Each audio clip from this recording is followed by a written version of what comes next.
This episode of D's Rocks is brought to you by DHGoldsmiths, jewelry designers and custom gemstone creations.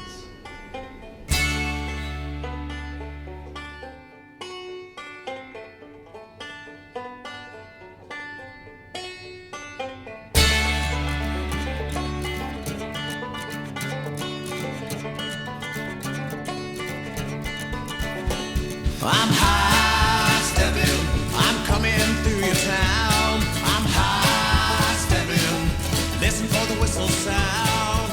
Hop on board, hold on tight, sit back till we arrive. I'm high stepping, I'm 765. Well, hi there, and welcome to D's Rocks. This is DHGoldsmiths, and this is our studio. Over on this side is our Lapidary studio, and back here is where I do the jewelry work, repair work. We do custom design work.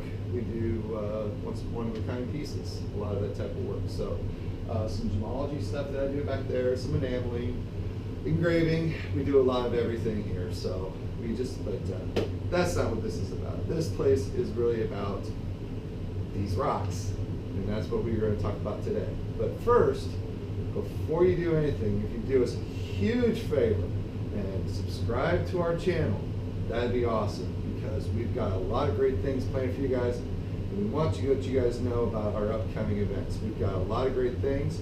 We're going to do some giveaways. We're going to have contests, and also we're going to have some extremely special events. So not only are we going to do stuff about rocks, we're going to do stuff about jewelry also. So if you're interested in any of this stuff, a lot of what we do is informational. So this is a great channel. So please like and subscribe us, like our Facebook channel. You can find us on Facebook, website www.dhgoldsmiths.com.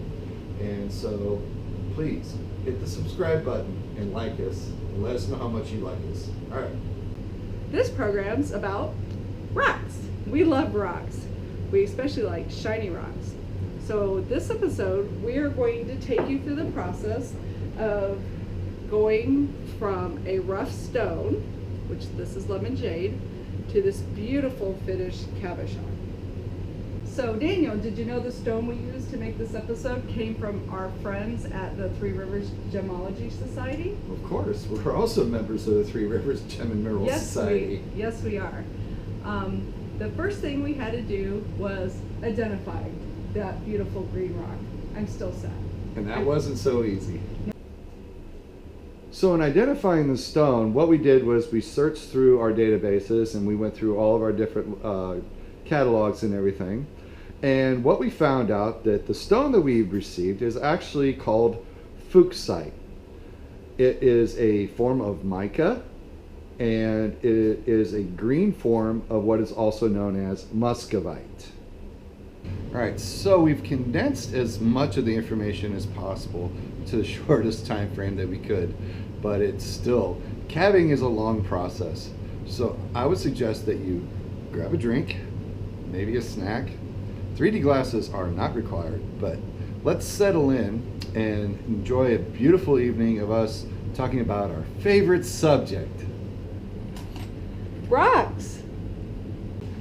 Okay, well, due to unfortunate circumstances beyond our control and not knowing what happened, the first stage of the process is known as slabbing. And unfortunately, the video that we did off of it has somehow disappeared.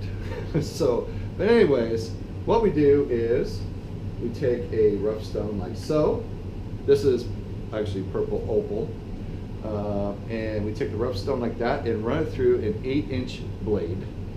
And we cut them down to these thin slivers, which is known as a slab, AKA slabbing. And we will make sure that we show you guys that in a future episode. Again, our apologies. So, with that done and aside, after the slabbing process, here's where we go next. All right, so now we've got our slab cut of this beautiful piece of Fuchsite, and it's come out really nice.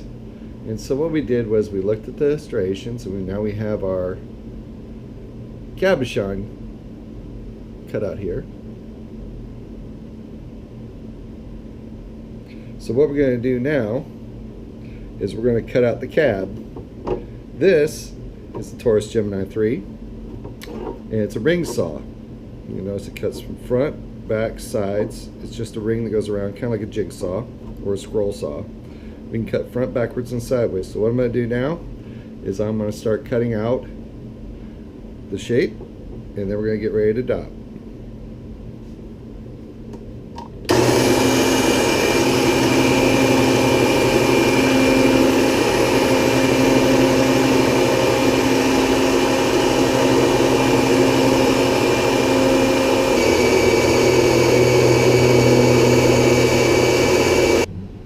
Several minutes later,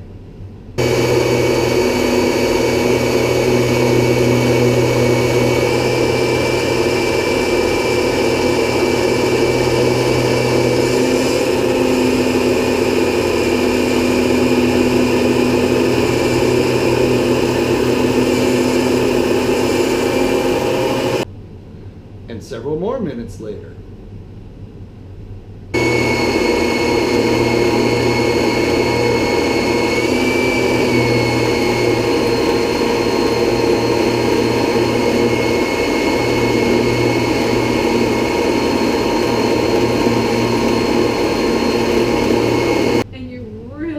have to be patient.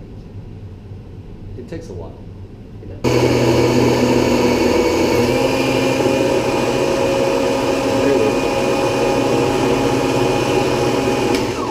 That popped through the edge there, but see how I can just cut a nice little, and like I said, with this way you don't waste a lot of stone making all these straight cuts, so we can actually still cut quite a few smaller stones out of this piece. It's a lot prettier when you get the water on it, but this is going to be a gorgeous piece.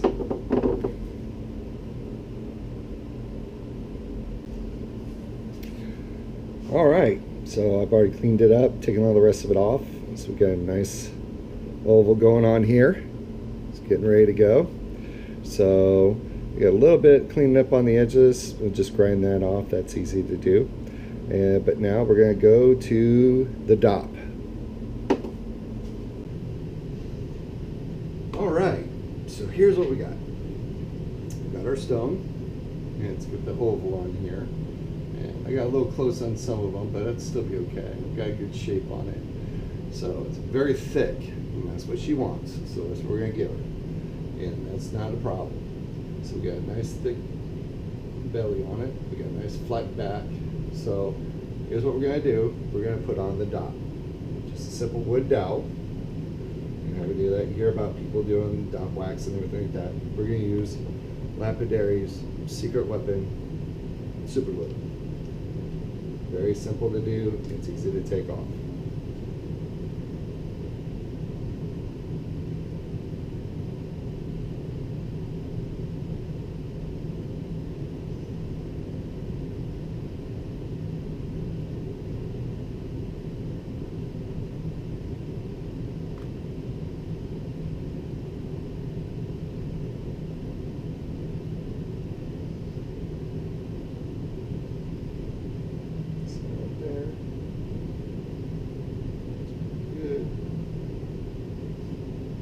That there for a few seconds while it sits.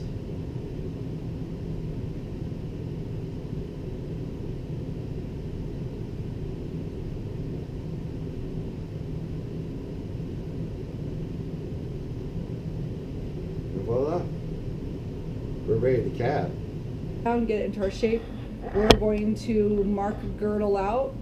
Once that girdle is marked out, then we're going to start cabbing this. So let's get started.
is feeling the stone as much as it is looking at it and seeing it.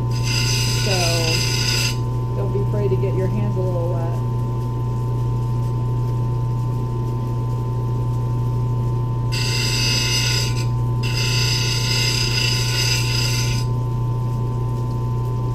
There we go.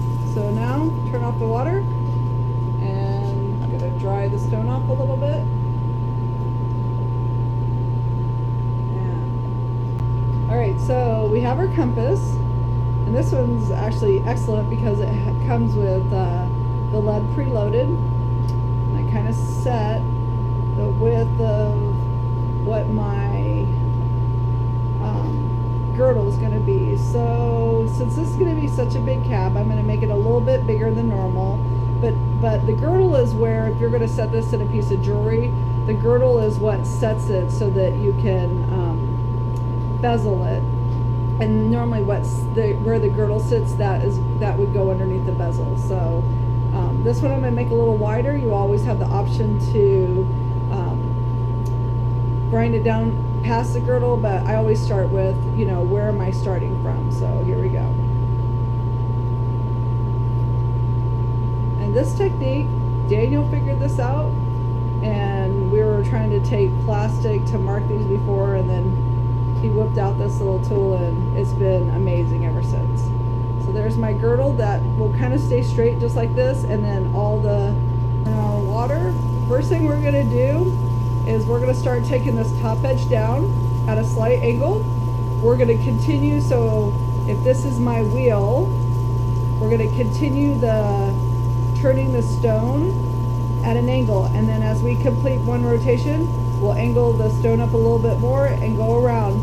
That's what's going to establish the top of our dome. So I'll probably do, 10, 15, maybe 20 passes. Once I get it into a workable mode, then I'll start going deeper with the angle. So here we go. I'm going to adjust my lights.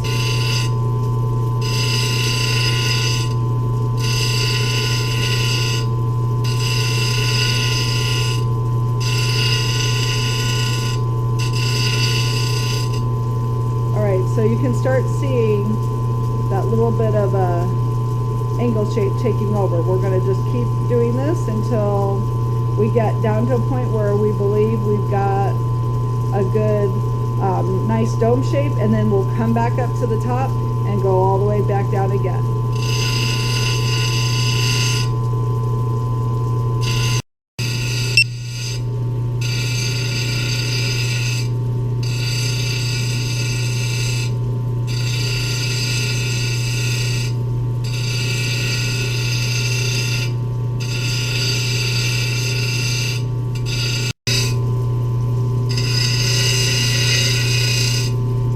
So this is probably the thickest tab I've done. So normally as I'm angling down, I normally try to go for the girdle before I start my next top cut.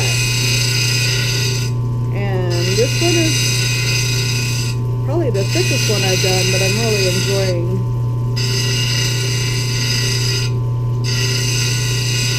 getting it down there. As you can see, the shape is starting to angle down more and more. The trick with this is not to stop unless you're on the side. You wouldn't want to stop on the top turn because you'll flatten that out very quickly and you won't get this nice round arc. So when you're going around, if you find that your turn ratio is stopping here, what I do is I'll start on the half and then go around, so I can make sure that I'll complete one rotation on the other half. So if I'm stop turning, I don't have my ends in jeopardy.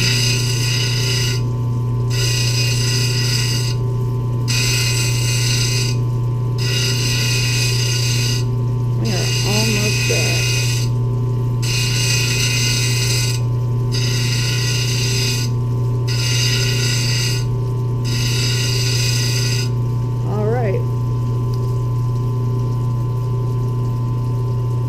We're going to do that that same process again, taking the top angle down, and as you can see, we're starting to get that dome shape.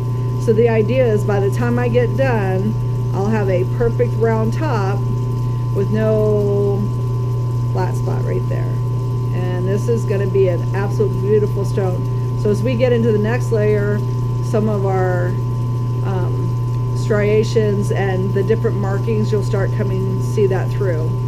We're going to do one more pass on this wheel, and then we're going to move up one grit. So just depending on the stone you're working with, will determine which wheels.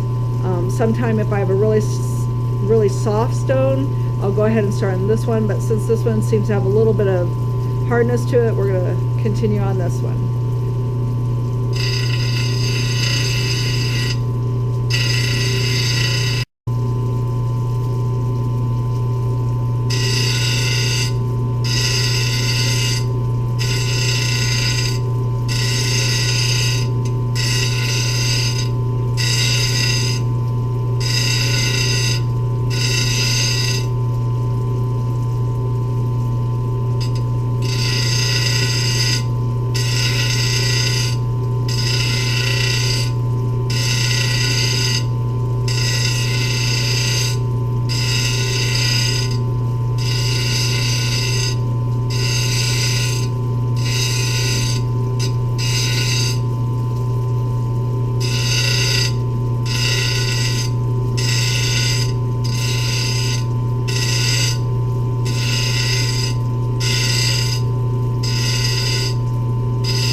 So we're almost there. So this is the last of the flat spot of our stone. So we're going to very gently continue angling it down, working it in so that we have a nice round dome top.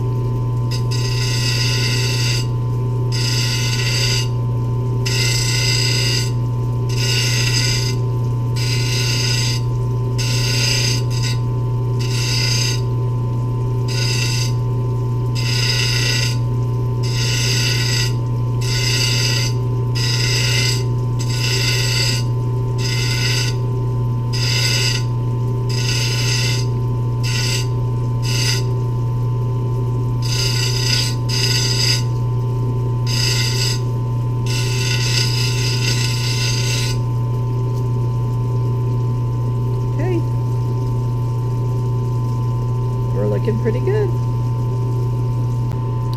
All right, for this next step, I've moved over to my next wheel, and one of the things that will really help you is if you draw your stone in between wheels, you can look for any problem areas, any flat spots.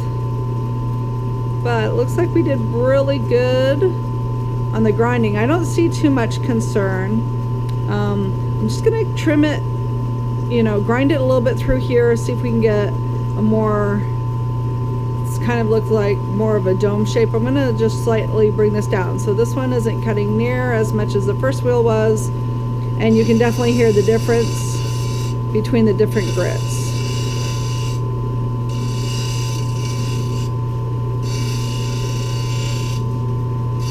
We're doing the same process of holding your stone at an angle as consistently as possible, constantly turning.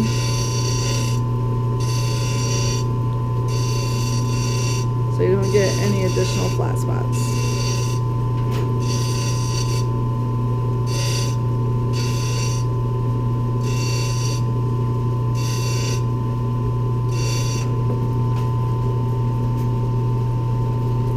And that is looking really good. I'm gonna go ahead and turn off my water, and I'm gonna move to my next wheel.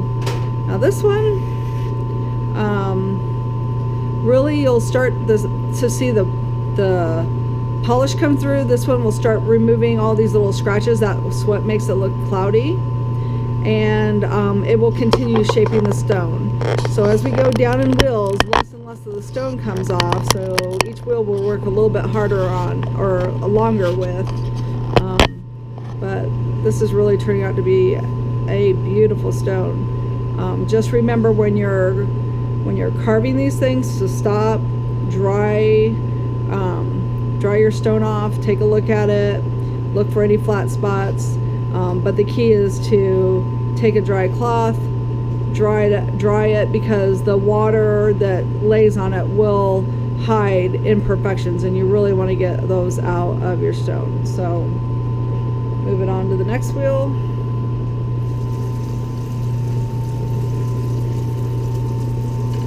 Move my light source over a little bit more. And again, now the motion is a little bit different on this wheel. When we start getting into this wheel and then the remaining polishing wheels, we do a different technique. Basically, we start and we work one half of the stone. So we start in the backhand, we roll forward, we kind of J it, and then roll it back. So we do that all the way up to the center, we flip the stone, and then do the same thing. So that way we're getting a consistent motion on the stone. So we're not going around because we're not cutting. So we're really trying to do final shaping. So if you see, I'm taking it all the way back to the back, and when I get here, I'm just kind of doing like a little J hook.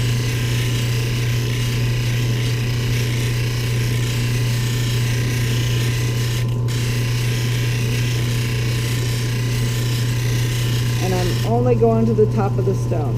So if we dry that side off, you definitely can tell the difference that we took a lot off of this side, and it's starting to really clean up the stone. So you see some bright shiny areas. That's some of the polish that is coming through. So we're going to continue on the other side.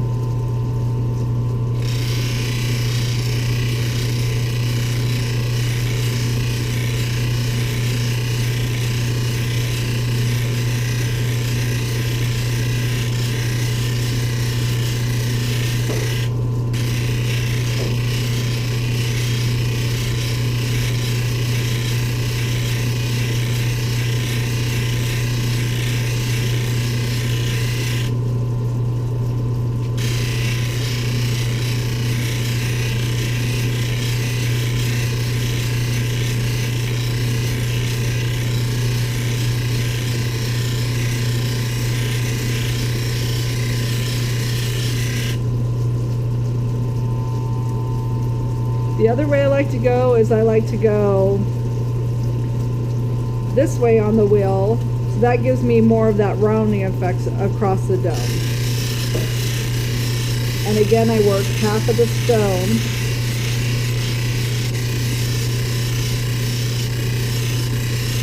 And because the stone is so big, we're getting a lot of back and forth action, so we're really going up and down this wheel. But it's kind of fun, so.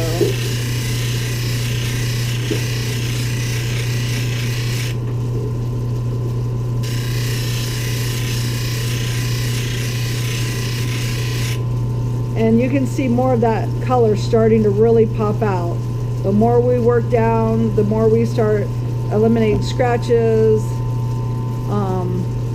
the more that stone really is starting to pop. This is going to be beautiful when it's all polished up.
right, on to our next wheel. Now, this is going to get out each wheel we remove scratches a layer at a time. So same techniques as we did on the last two wheels. It's going to be that back and forth kind of a J hook at the end and then going across the dome. And we should start seeing how well this is going to polish on this wheel for sure.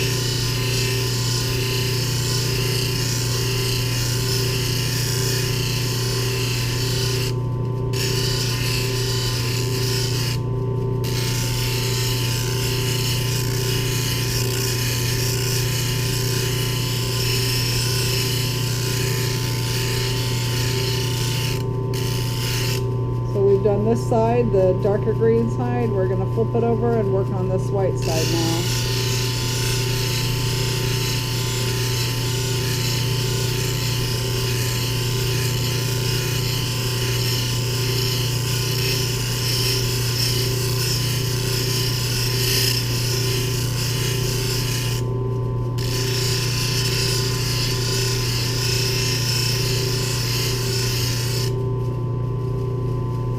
Increase my water just a little bit there.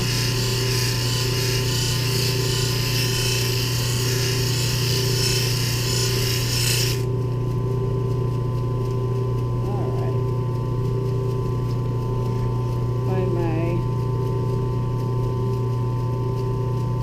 I kind of switched to paper towel on these steps just to start seeing that polish come up through, and if you can see, that's a really nice, that's going to polish up beautifully. So we're going to keep going and then move on to the next wheel.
We're on our final polishing wheel, and then before we go to our flat polishing, and this is going to get us to almost 0 scratches before we turn over to 50,000 diamond grit. We'll go one more of 100,000 diamond grit, and then we'll do some cerium oxide polishing. So we're gonna just keep going like we've been going, and then back and forth with a little J hook on the end, working each side of the stone, and we'll meet you back here in a few minutes. Alright, so doing a final inspection here before I move to my flat polishing grit, and I'm just looking for any obvious areas that I need to go over one more time, but I think we got it. It's looking pretty good. So we're going to go ahead and stop our Cab King because we need to prime our flat polishing wheel and add some 50,000 diamond grit to the pad, and we'll start the process one more time. So give me a few minutes here and we'll get started on the next wheel. All right, so this is our flat lap. This is a leather pad, and on it I told you we were going to finish off with 50,000 grit and 100,000, and that's incorrect. We did 14,000 diamond paste grit. This is the 50,000 diamond diamond paste grit. And one thing you need to remember when you're using diamond compound like this, you'll also need some kind of cooling lubricant, because when this starts spinning, as you can imagine, your stone's going to heat up pretty quickly. So we're just going to attach this on here like so. We're going to turn on the machine. Now, during my last polishing round, I lost the dot to the back, but that's okay. It's preferred to use the dot because this thing is spinning so quickly. These stones get away from you really easy, but because this is a big stone and I can put my fingers and guard it from all sides, I can confidently go ahead and polish. So we pick a side, and we want to come in from the right of the pad. If you cut, you have to figure out where the least point of resistance. So if I try to start up here, it's going to grab my rock and take me around. So if you start at the bottom right and kind of ease into where the sweet spot is, you can kind of move around and start polishing. Now what I'm doing here is, at this grit, we're taking out every little fine, hard to see with the naked eye scratch. So as you can see, get some light up in here. I got a nice little polish already showing up. And I am not pressing hard on the flat lap. I'm doing this very gingerly, because the harder you press, the more chances of that stone getting away from you. As you can see how it's taking my hand. That's that gripping action I was telling you about. And as the wheel, as more of the diamond grit comes off and gets into the pad and you start losing lubrication, that grabbing action is going to really start taking effect. Normally, you'll definitely want to wear eye protection. The smaller stones doing this, if you're hand polishing, they whip out of here at such a velocity that there's no telling which direction they'll go. Sometimes they go down below in the tray. Sometimes they ricochet off that back wall you see behind me. And if you listen for where they bounce, you can find them. I've had one lost for a week now. I just found it this evening, and I had to move some plastic containers to find it. The other thing you want to be careful is if you're hand polishing stones, they get very hot. So you have to be careful and know which stones react to heat, because some will actually turn color on you. So I'm going to finish polishing this stage, and we'll be back in a few minutes.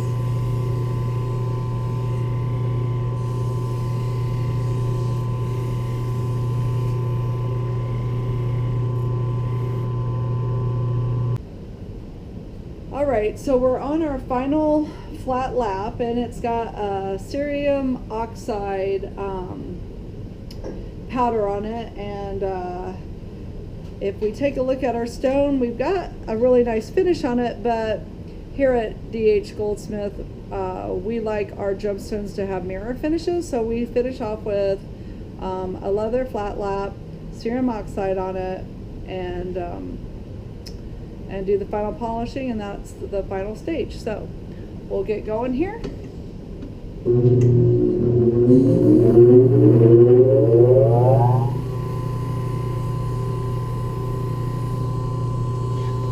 Light on the subject here.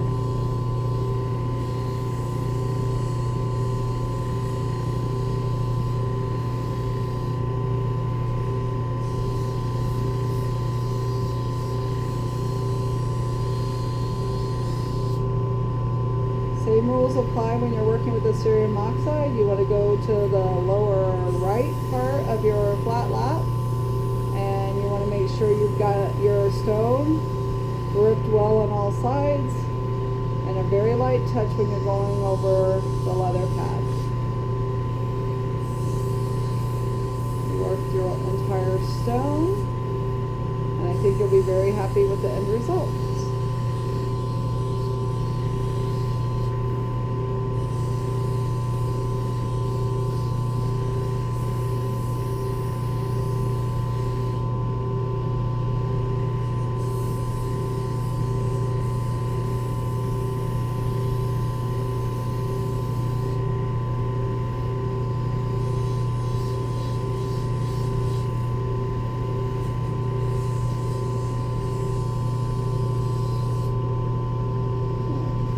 We got around the whole edge. We're working across the dome. Nice light pressure. Good grip on the stone so we don't fly it off of here, which is very scary. You can break a stone and it will nab your fingers, and it's smart.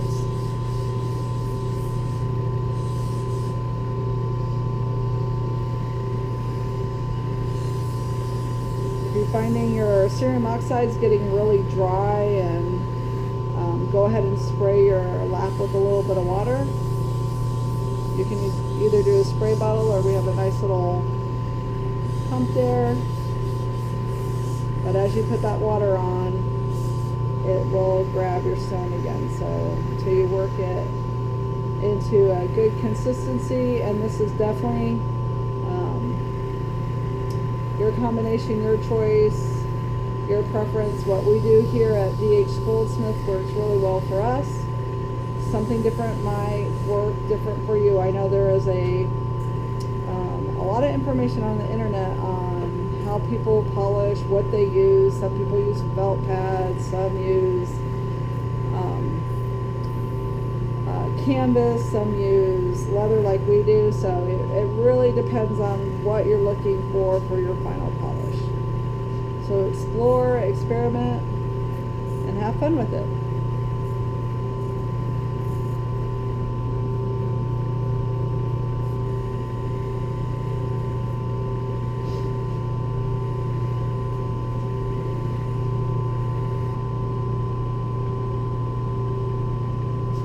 Alrighty, so here's our final product.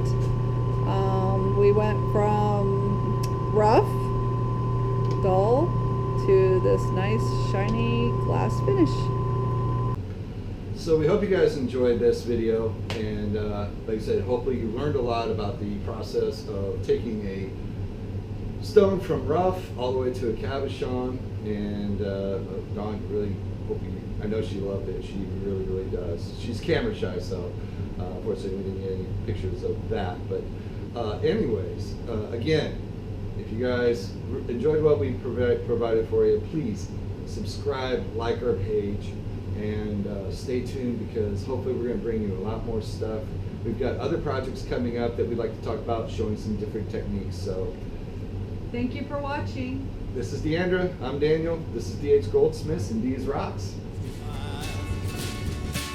400 tons rolling down the track, big black smoke coming out of my stack, pushing 70 miles per hour with the head of steam. You better plug your ears when you hear me scream. I'm high stepping, I'm coming through your town.